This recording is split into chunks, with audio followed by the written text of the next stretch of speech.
موسیٰ علیہ السلام نے پوچھا یا اللہ جب تو ناراض ہوتا ہے ہمیں کیسے پتہ چلے کہ تو آج کل اپنے بندوں سے ناراض ہے؟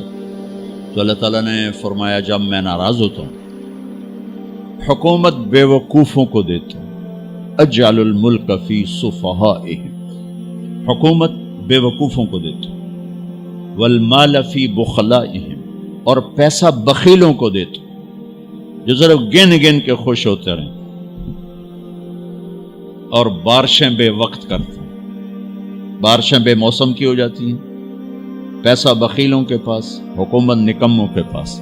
کہ اللہ جب تو راضی ہوتا ہے تو اس کی کیا نشانی؟ کہ اس کی نشانی یہ ہے کہ اجعل الملک فی حلمائہم، حکومت سمجھدار اور نیک لوگوں کو دیتا ہوں، والمال فی سمحائہم، اور پیسہ سخیوں کو دیتا ہوں، اور بارشیں وقت پہ کرتا ہوں۔ تو موسیٰ سمجھو میں اپنے بندوں سے راضی ہو چکا۔ تو اطعام الطعام میں اشارہ ہے سخی بنو، سخی بنو۔ اللہ تعالیٰ کی ایک وی آئی پی جنت ہے جس کا نام ہے جنت الفردوس۔ اللہ نے باقی جنتیں بنائیں کن کن کن، جنت الفردوس بنائی اپنے ہاتھوں سے۔ کیا چیز بنائی ہوگی؟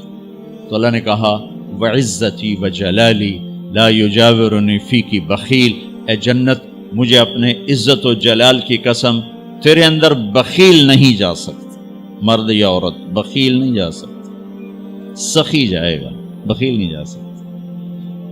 بخیل سے اللہ کی دوستی لگ نہیں سکتی اور سخی سے ٹوٹ نہیں سکتی۔ شیطان کہتا ہے میں عبادت گزار اور بخیل ہو تو مجھے کوئی ڈر نہیں لگتا، یہ آپ پہ ہی ماریا جائے گا، ایک دن آپ پہ جاوے ڈھانا ہے، یہ جو پیسے کی کشش اس کو مار دے گی۔ اور نافرمان سخی سے ڈرتا رہتا ہوں کہ پتہ نہیں کب بخشا جائے، پتہ نہیں کب بخشا جائے، کب سخاوت کو اللہ پسند کر کے چلو پار کرتا۔ اچھا، جبریل پوچھتے ہیں یا رسول اللہ مل ایمان، ایمان کیا ہے؟ تو آپ نے فرمایا ان تؤمن باللہ وملائکتہ وکتبہ ورسلہ وبالبعث بعد الموت۔ ایمان عقیدہ، اللہ پر، فرشتوں پر، کتابوں پر، رسولوں پر، موت کے بعد کی زندگی۔ یہ مدینے کا سوال ہے۔ اب آخری حج کا سوال ہے یا رسول اللہ مل ایمان۔ پہلے سوال کرنے والے جبریل ہیں اور یہ سوال کرنے والے عمر بن عبس ہیں۔ یا رسول اللہ مل ایمان، ایمان کیا ہے؟ تو آپ نے کیا جواب دیا؟ الصبر والسماحہ، الصبر والسماحہ۔ اب چھت بتا رہے ہیں کہ ایمان یہ ہے صبر کر اور معاف کر، صبر کر اور معاف کر۔ میرے بھائی بہنوں، میرے رب کی قسم، جیسے یہ ہے نا وجعلنا من الماء كل شيء حي افلا يؤمنون، اللہ نے ہر جاندار کا لازمی جز پانی بنایا۔ پانی نکال دو تو آدمی مر جاتا، ڈی ہائیڈریشن سے موت واقع ہو جاتی۔ ہر جاندار کا لازمی جز پانی، دین کی تمام صفات کا لازمی جز صبر، صبر نکال دو تو سارا دین کچرا بن جاتا، صبر نکال دو۔ تو میرے نبی نے فرمایا ایمان کیا ہے؟ صبر کرو، معاف کرو۔ معاف وہی کرے گا جو صبر کرے گا، جسے صبر نہیں آتا اسے معاف کرنا بھی نہیں آتا۔ تو ایمان قیامت کے دن اعلان ہوگا صبر والے کھڑے ہو جاؤ، تھوڑی سی جماعت کھڑی ہوگی، بلکہ چلو جنت میں جاؤ۔ ان کو اللہ بغیر حساب کے جنت میں ڈال دے گا۔ اور جب آپ صبر کرتے ہیں تو ایک طاقت بنتا ہے، لوگوں کی منفی چیزوں کو آپ اپنے اندر سہتے ہیں، برداشت کرتے ہیں۔ صبر اس کو پروسیس کرتا ہے، پھر وہ طاقت بنا کے آپ کے اندر سے باہر پھینکتا ہے، جو پہاڑوں میں سوراخ کر دیتی ہے اگر ہم صبر کرنا سیکھ اور معاف کرنا سیکھ۔ 21 برس قتل کرنے والوں کے منصوبے بنانے والے اہل مکہ، آپ نے ایک بول پہ فرمایا جاؤ معاف کر۔ کمال، 21 برس قتل کے پیچھے پھرتے رہے۔ جنگ خندق کے فوراً بعد مکہ میں قحط آ گیا، تو ہمارے نبی نے 300 دینار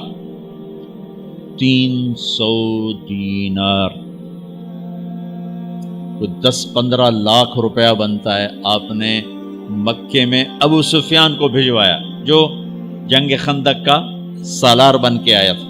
آپ نے کہا مکے والوں میں کہتا ہے ان کو کھانے کھلاؤ میری طرف سے.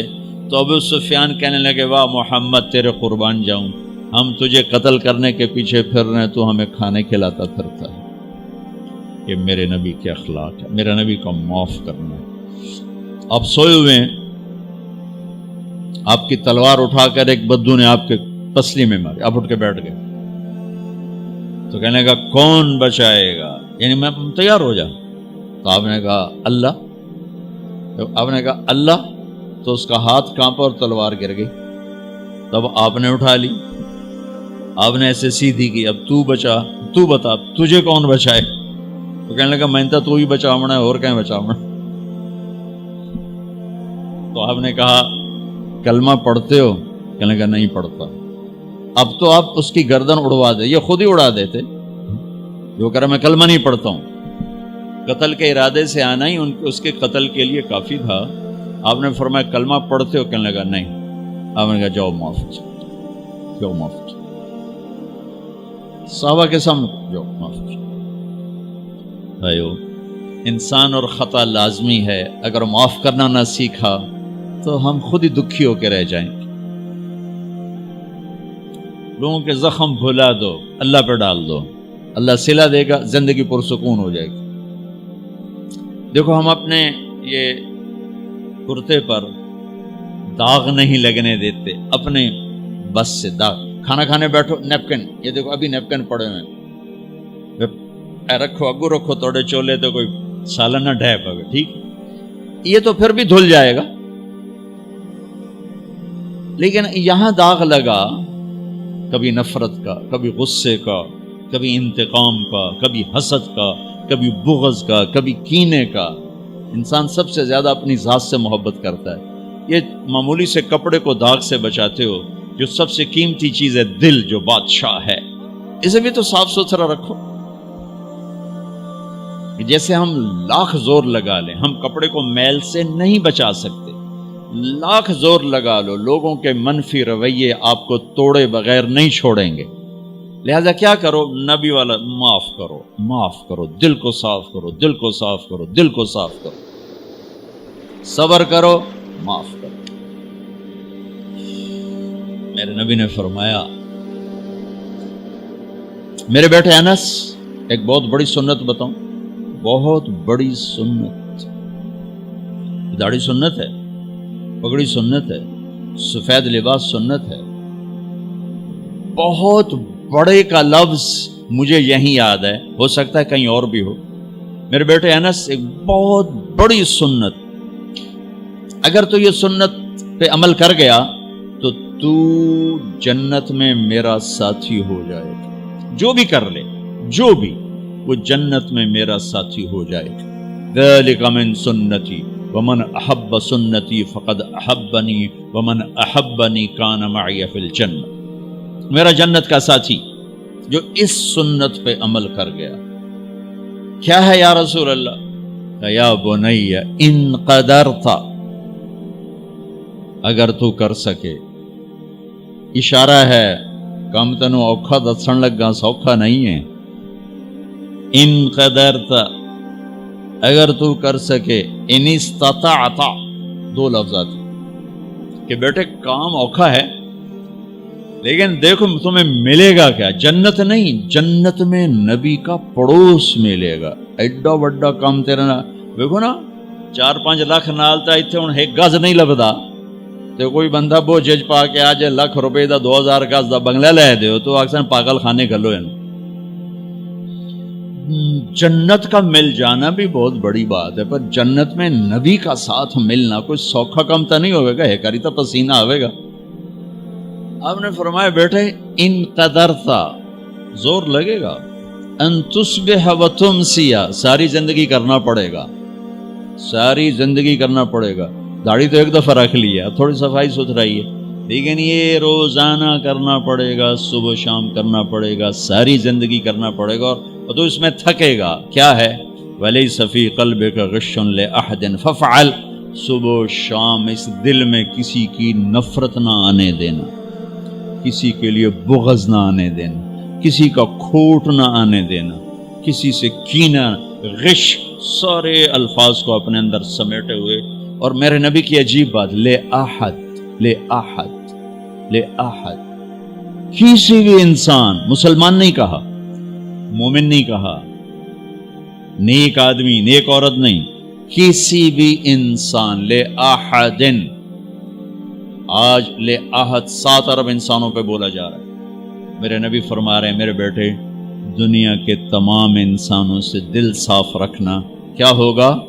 کہیے تو جنت میں میرا ساتھی بن جائے. تو بھائیو بہنوں، ایمان کو مکمل کرنا ہے تو صبر کرنا سیکھو، معاف کرنا سیکھو، چپ رہنا سیکھو. ساز خاموش ہیں، فریاد سے معمور ہیں. جواب دینا تو کیا مسئلہ ہے، طاقت چپ رہنے پہ لگتی. کوئی ابھر جائے، بیٹا ابھر جائے، بیوی ابھر جائے، خامد ابھر جائے، چپ ہو جاؤ، گزار دو اس طوفان کو. واپسی میں ایمان کی وہ اللہ حلاوت مٹھاس دے گا، ساری زندگی محسوس کرتے پھرو. یہ صفت بھی معاشرے میں کوئی نہیں، نہ کوئی معاف کرنا جانتا ہے، نہ کوئی صبر کرنا جانتا. تو یہ میں وہ چیزیں بتا رہا ہوں جو معاشرے میں کوئی نہیں ہے. میں اور آپ کر لیں گے تو ہماری قیمت بڑی لگ جائے گی. تو اسلام کی ابتدا بھی بتا دی، انتہا بھی بتا دی. ایمان کی ابتدا بھی بتا دی، انتہا بھی بتا دی. یہ شروع ہوتا ہے عبادات سے، عقائد سے، اور مکمل ہوتا ہے اخلاق پر، درگزر پر، اخلاق کی تمام صفات پر.